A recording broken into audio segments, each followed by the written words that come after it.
Hello friends, welcome to my YouTube channel. તો આજના ટોપિકની અંદર આપણે વાત કરશું ધોરણ 10 વિષય વિજ્ઞાન, ચેપ્ટર નંબર 3 ધાતુ અને અધાતુ. આજે આપણે આ ટોપિકનો નવો પ્રશ્ન ભણશું, એસિડ સાથેની પ્રક્રિયા, એટલે કે ધાતુની એસિડ સાથેની પ્રક્રિયા. તો આજે આપણે આ ટોપિકનો એમિનેશન વિડીયો જોઈશું. પરંતુ તમે નવો અને હજુ સુધી જો સબસ્ક્રાઈબ ન કર્યું હોય તો સબસ્ક્રાઈબ કરો અને બેલ આઇકન પર ક્લિક કરો, જેથી કરીને નવા વિડીયો નોટિફિકેશન તમને મળી જાય. So let's see the video. ધાતુની એસિડ સાથે પ્રક્રિયા. બધી જ ધાતુઓ મંદ એસિડ સાથે પ્રક્રિયા કરતી નથી.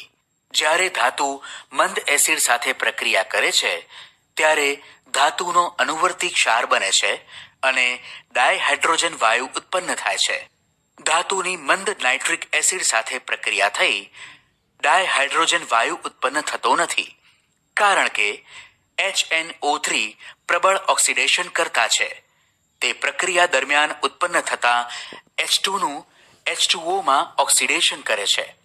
તેમ છતાં મેગ્નેશિયમ અને મેંગેનીઝ ધાતુ ખૂબ જ મંદ નાઇટ્રિક એસિડ સાથે ડાયહાઇડ્રોજન વાયુ ઉત્પન્ન કરે છે. હવે જુઓ, ધાતુની એસિડ સાથેની પ્રક્રિયા. બધી જ ધાતુ મંદ એસિડ સાથે પ્રક્રિયા કરતી નથી. ધાતુ પ્લસ મંદ એસિડ, ધાતુનો અનુવર્તી ક્ષાર plus H2.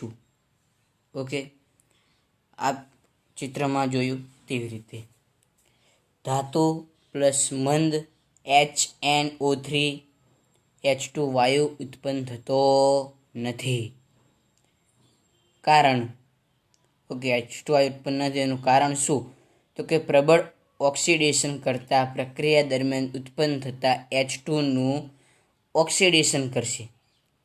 Okay, HNO3 oxidation કરતા હવે H2 નું શું કરશે? ઓક્સિડેશન કરીને H2O માં રૂપાંતરણ કરશે. હવે H2 નું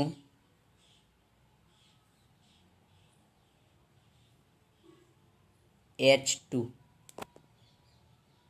આનું શેમાં રૂપાંતરણ કરશે? ભાઈ, ઓક્સિડેશન કરતા H2O માં રૂપાંતરણ કરશે.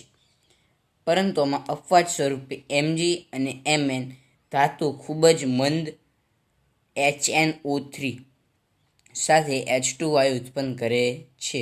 આ અપવાદ રૂપે Mg અને Mn ધાતુ ખૂબ જ મંદ છે, તેથી HNO3 સાથે H2 વાયુ ઉત્પન્ન કરે છે. સો આઈ હોપ કે તમને આ ટોપિકમાં સમજણ પડી હશે.